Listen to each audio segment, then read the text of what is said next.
ke beberapa teman yang aktif di Partai Baru itu cukup optimis ya, karena ini kan masih waktunya masih cukup panjang, tapi mereka sudah bisa membentuk kepengurusan di sebagian besar provinsi di Indonesia. Nah, apakah itu sudah menjadi syarat yang cukup lengkap? Nah, mungkin kita bisa melihat kasusnya, seperti studi kasusnya ini seperti bisa kita lihat pada Perindo misalnya. Jadi Perindo itu sebagai ormas sudah berdiri sebelum pemilu 2014. Sebagai ormas ya, Haritano itu sudah mendirikan ormas Perindo itu sebelum pemilu 2014, yaitu tahun 2013. Jadi saat itu Haritano masih bergabung di Hanura ya. Tapi selepas pemilu 2014, hanya 1 bulan setelah pemilu 2014, Haritano menyatakan keluar dari Hanura ya, karena merasa nggak cocok dan sebagainya ya. Dan kemudian dia lebih fokus membesarkan ormas Perindo. Dan ternyata di tahun 2015, hanya setahun setelah pemilu 2014, ormas Perindo berwujud jadi partai ya, partai politik. Nah, artinya persiapan Perindo menuju pemilu 2019 itu sudah sangat luar biasa ya. Jauh-jauh hari ya. Artinya mengembangkan struktur sampai ke semua provinsi, semua daerah itu punya waktu yang sangat cukup. Ditambah lagi bahwa Perindo ini dengan figur sentralnya yaitu Haritano punya poin lain, faktor lain untuk pengenalan partai ke masyarakat, yaitu Haritano adalah raja media ya di MNC Group ya. Minimal dia punya 3 stasiun TV swasta nasional ya, RCTI, Global TV, dan MNC TV. Dan ketiganya itu adalah televisi keluarga ya, televisi keluarga. Artinya segmennya itu dari orang dewasa, ibu-ibu mungkin yang suka sinetron dan lain-lain, remaja, dan anak-anak juga ya, tontonan anak-anak juga ya. Dan tiap pagi, sore, siang, malam itu banyak ini ya, iklan-iklan tentang Perindo ya. Bahkan mungkin anak-anak kita itu lebih hafal Mars Perindo daripada lagu kebangsaan ya, karena saking sering diputarnya. Artinya selain waktu yang sangat cukup untuk mengembangkan partai secara ini ya, gerakan darat, Perindo juga punya media yang sangat luar biasa, yaitu 3 stasiun televisi swasta. Plus Perindo ini melakukan ini ya, sosialisasi dengan ini gerakan insentif ya. Yang saya maksud adalah ini kegiatan sosial ya, memberikan bantuan, santunan gitu ya, ke dengan gerakan yang sangat luas ya, sangat banyak ya. Artinya ada tiga hal yang dilakukan oleh Perindo. Perluasan struktur sampai daerah-daerah. Yang kedua, eh, apa tadi, media televisi, media penyiaran ya. Yang ketiga, bantuan insentif lewat bantuan-bantuan sosial ya, santunan sosial. Nah, ternyata hasilnya bisa kita lihat di 2019 itu Perindo hanya mampu menghimpun 3,7 juta suara, atau kalau dipresentasikan hanya 2,67%, di bawah parliamentary threshold yang 4%, sehingga tidak lolos. Tapi dari yang dilakukan oleh Perindo tersebut, Perindo berhasil menjadi juara partai yang tidak lolos di antara 7 partai yang tidak lolos. Perindo jadi juaranya 2,67%. Bayangkan ya, dengan 3 kekuatan elektoral ya, waktu yang cukup untuk perluasan struktur selama 5 tahun ya, kemudian media yang jor-joran, dan ketiga adalah insentif, bantuan-bantuan sosial, memberikan bantuan ke masyarakat bawah, memberikan modal usaha dan lain-lain. Itu dilakukan secara masif juga oleh Perindo, tapi ternyata hasilnya gagal lolos perempuan tersebut. Artinya kalau partai baru di 2024 nanti itu hanya mengandalkan kelengkapan struktur sampai semua provinsi dan semua kota kabupaten, itu ternyata tidak cukup. Bahkan kalau kita lihat kemarin itu, Perindo itu berhasil mengajukan caleg ya di DPR RI itu sejumlah 568 caleg DPR RI di semua dapil, di 80 dapil. Ini lebih banyak dari PKS. PKS itu hanya mengajukan 533 caleg di 80 dapil. Padahal yang namanya caleg itu adalah ujung tombak sosialisasi partai ke daerah, langsung ke voters, ke pemilih. Artinya walaupun calegnya lebih banyak, kelengkapan struktur lebih banyak, media lebih banyak, kekuatan media, kekuatan sosialisasi darat, dan insentif pemberian bantuan-bantuan sosial, itu ternyata tidak menjamin partai tersebut mampu lolos parliamentary threshold. Apalagi yang tidak punya kekuatan 3 hal tadi, maka akan semakin sulit lagi. Apalagi memang ke depan parliamentary threshold itu kemungkinan akan naik ya. Minimal 4,5%, bisa jadi 5% atau lebih. Minimal 4,5%.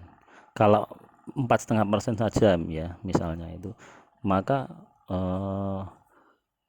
jumlah persentase ya partai yang tidak lolos itu juga akan naik sekitar 10 hingga 15% ya. Itu jumlah persentase partai-partai yang tidak lolos.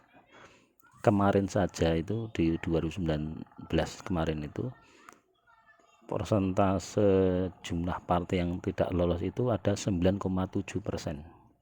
Jadi kalau suara Perindo, Berkarya, PSI, Hanura, PBB, Garuda, dan PKP itu dikumpulkan, itu totalnya ada 9,7%. Ini lebih dari PKB itu, bisa jadi juara 4. Nah, ya, lebih dari PKB, lebih dari Nasdem, lebih dari PKS. Ya, Jadi dengan potensi kemungkinan kan 2024 itu Perindo, Berkarya, PSI itu akan maju lagi ya, akan maju lagi untuk ikut. Tapi kalau Hanura dan PBB bisa jadi akan berusaha ikut lagi, tapi apakah berhasil ikut, nah kita nggak tahu. Nah yang lebih tanda tanya lagi adalah Partai Garuda dan PKPI, karena perolehan suara di pemilu kemarin sangat kecil sekali, hanya 0,5% sama 0,2% ya, sangat kecil sekali. Nah, jadi kemungkinan besok peserta pemilu itu juga minimal 16, bisa jadi lebih, misalnya nanti tambah lagi partai barunya Pak Amin Rais, dan juga kalau gerakan kami itu ya, Koalisi Aksi Menyelamatkan Indonesia itu ternyata nanti bertransformasi menjadi partai misalnya, itu juga akhirnya kan lebih dari 16 nanti. Nah, tapi minimal 16 ya, minimal 16 partai akan bertarung. Nah, dengan 16 partai, kemudian parliamentary threshold naik jadi 4,5%, maka potensi persentase yang tidak lolos itu akan tinggi. Tidak lolos parliamentary threshold akan tinggi. Bahkan dengan hitungan yang sekarang ini, bila persentasenya itu naik, proyeksi sekarang ini, maka besok bisa jadi partai seperti P3 itu tidak lolos. Jadi ya kalau kita lihat jumlah pemilih ya, jumlah suara sah di 2009 itu, jumlah suara sahnya itu ada 109 juta ya, 104 atau 109 juta. Kemudian di tahun 2014 itu ada 124 juta suara, 124,9 juta suara. Nah, kemudian di tahun 2019 kemarin, suara sah itu sejumlah 139,9 juta suara, hampir 140 juta. Nah, jadi di 2024 kemarin itu kemungkinan suara sah juga akan naik lagi, bertambah 10 hingga 15 juta suara. Jadi misalnya ya, minimal suara sah 2024 itu 150 juta misalnya, 150 juta, kemudian lebih, tapi misalnya 150 juta saja itu dengan parliamentary threshold 4,5%, misalnya 4,5%, maka partai itu harus meraih suara itu minimal 6,7 juta suara, 6.750.000 suara nasional ya, di suara untuk DPR RI ya. Nah, ini tentu sangat berat bagi partai-partai yang tidak lolos kemarin, tidak lolos PT maupun partai baru besok ya. Perindo saja dengan 3 modal tadi, modal jaringan, modal media, dan modal insentif tadi,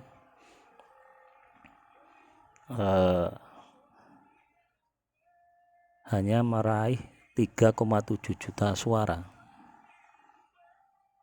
Nah, dengan struktur yang lengkap, caleg yang lengkap juga, hanya meraih 3,7 juta suara. Jadi sangat berat bagi partai-partai baru besok untuk mengumpulkan suara sejumlah 6,7 juta suara. Ya, misalnya cari suaranya sejak sekarang pun berarti ya, tiap tahun itu misalnya 2020 ya menuju 2021 itu harus bisa nyicil ya, misalnya itu 1,5 juta suara menggiring masyarakat untuk berafiliasi ke partai baru tersebut. Tahun 2022 tambah lagi 1,5 juta suara secara nasional. Tahun 2023 tambah lagi 1,5 juta, sudah terkumpul 4,5 juta suara. Kemudian di 2024 dimaksimalkan hingga 6,7 juta suara. Itu lolos minimal, bisa jadi lebih, bisa jadi suara sahnya lebih dari 150 juta, misalnya 150 juta suara, 160 juta suara. Kemudian juga itu kalau parliamentary thresholdnya itu hanya 4,5%, hanya naik 0,5% dari tahun kemarin. Nah, kalau ternyata persentasenya PT itu naiknya menjadi 5%, tentu lebih berat lagi. Nah ini ya, artinya peluangnya ya, kalau hitung-hitungan statistika itu sangat kecil sekali. Tapi apakah benar-benar ini menjadi suatu yang mustahil? Saya kira tidak ya. Artinya optimis itu kan hak segala bangsa ya. Jadi optimis ya, semangat, tetap berjuang, nah, itu saya kira hak segala bangsa. Dan juga tadi memang ada potensi dinamika yang sangat tinggi selepas nanti kan Jokowi tidak bisa calon lagi, jadi deal-deal politik dan lain-lain juga akan sangat dinamis. Begitu juga dengan kondisi sekarang ya, dengan kondisi pandemi sekarang ini dan juga potensi resesi ekonomi, apakah akan merubah kondisi masyarakat, kondisi perpolitikan secara drastis, akan mirip seperti 98, apakah semacam itu ya, kita kan nggak tahu. Kalau ternyata ada kejadian luar biasa yang mirip 98 ya bisa jadi akan mengubah ya. Tapi kalau masih landai-landai saja ya, maka ya perhitungan kita berdasarkan 3 pemilu terakhir tadi ya sulit sekali partai baru untuk bisa menembus parliamentary threshold. Ya, demikian analisa kita pada malam ini, pada hari ini di Analyzen. Kita jumpa pada topik yang lain. Assalamualaikum warahmatullahi wabarakatuh.